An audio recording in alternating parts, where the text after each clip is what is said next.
Hi, Crazy Grandma Brenda here. As part of our mock Thanksgiving week, I am going to make rolls. Okay, I am a lover of bread. So these rolls are very special to me and to my family. They require me to make it every Christmas and Thanksgiving. And that's really the only time I make these rolls because I will eat them all. These are delicious crescent rolls that I got this recipe from a good friend of mine, Marilee Olson. And they're quick and easy to make. You have to go through the process of rising and all of that goes into a good roll. But anybody can do a good crescent roll. So I'm going to show you how. These are the ingredients that you will need to make these crescent rolls.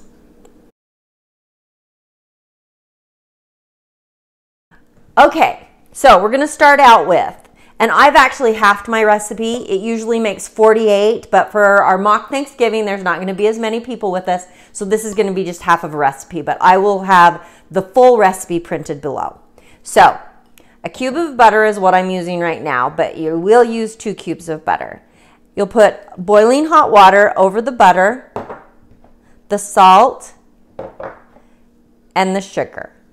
And this is just going to sit here while the butter melts. Then we're going to get our yeast started. So warm water. I always like to put a little bit of sugar in with my yeast just because it seems to dissolve better if I do that. So I've added just a half a teaspoon of sugar. Stir that up a little bit and get that activated. I'll let this sit for about 5 minutes until it's activated. Okay, everything's ready. Our butter has melted. We're going to pour it into our KitchenAid. Our yeast is ready. Pour that in.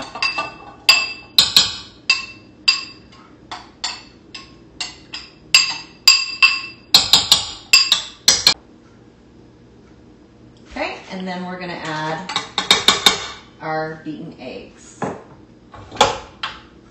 Turned on, let it mix for a minute.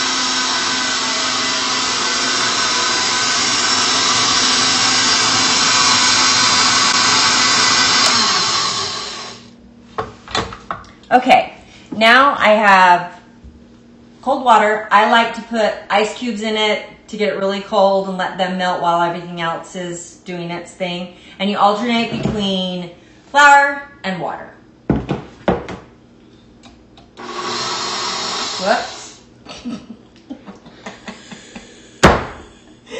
Okay, let's raise it and try that again.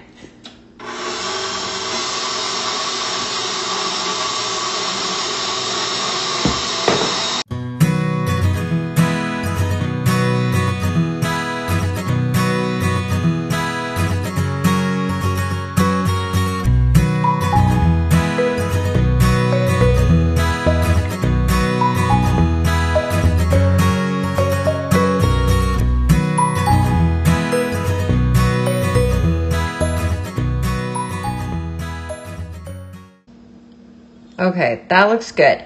Now I'm going to let the mixer run for about 5 minutes. Okay, I like to make this at night because I like to put the dough in the fridge and let it chill overnight. It keeps the dough, you don't have to put so much flour in it. If you'll chill it, it's easier to work with.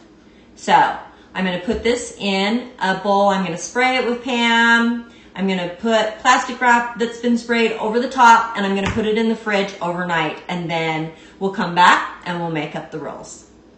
Okay, I took my dough out of the fridge. It's been rising through the night. I don't like to add extra flour to my counter, so I just use spray. I put a silicone mat on my cookie sheet, and I am going to do it in 2 sections.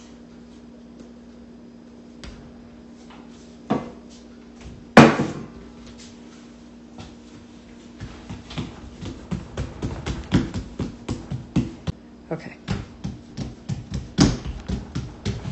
It's just so much easier to work with the dough when it's cold.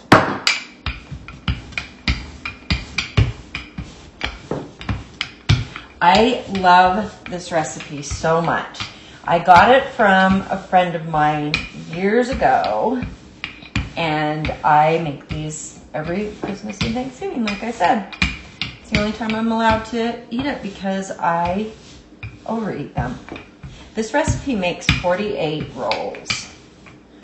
So, but I've cut it in half since there's only 6 of us for our Thanksgiving in October dinner. And so it'll just be 1 tray of rolls. I typically will make 2 trays and try to give 1 away to a neighbor or something. If I'm doing it for some other reason other than Christmas and Thanksgiving. I like to roll it quite thin because I like lots of layers to a crescent roll. Some people like only a few layers, so you can do whatever works for you.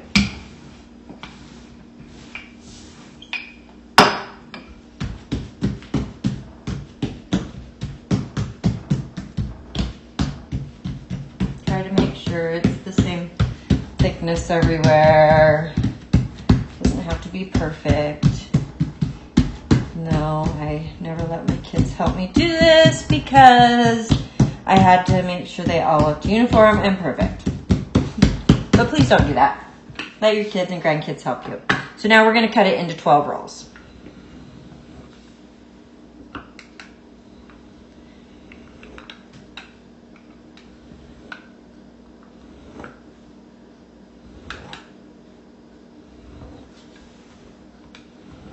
Whoops, that was kind of small. Okay, I love this pizza cutter. I got it at a parade. It was handed out at a parade. But you can use a plastic knife or a regular pizza cutter. This is just super handy. Okay, so now we're gonna put butter, of course, on each roll.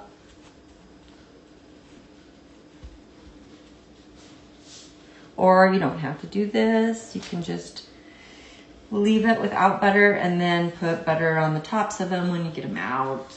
Just depending on your preference. But I actually love butter about as much as I love bread.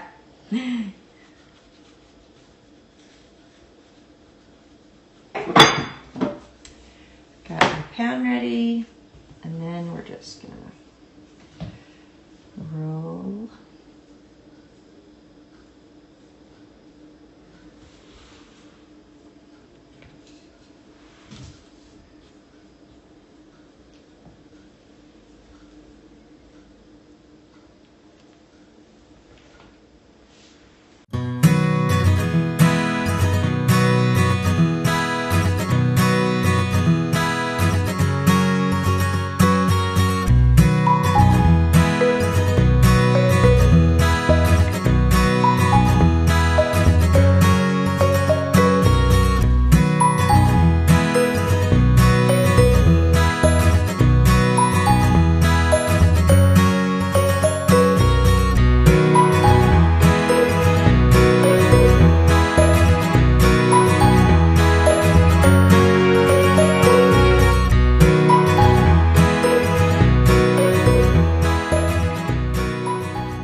Okay, that's all there is to it.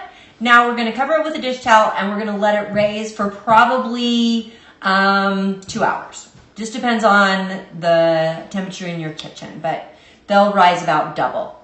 And then we'll bake them in the oven for about 18 minutes at 350 degrees. Excuse me? Oh my gosh. Oh. I have to have the first roll. It's the rule in my house. These are so good. I just want to eat them all. You want this recipe. And it's so much better with lots and lots of butter. You really want this recipe.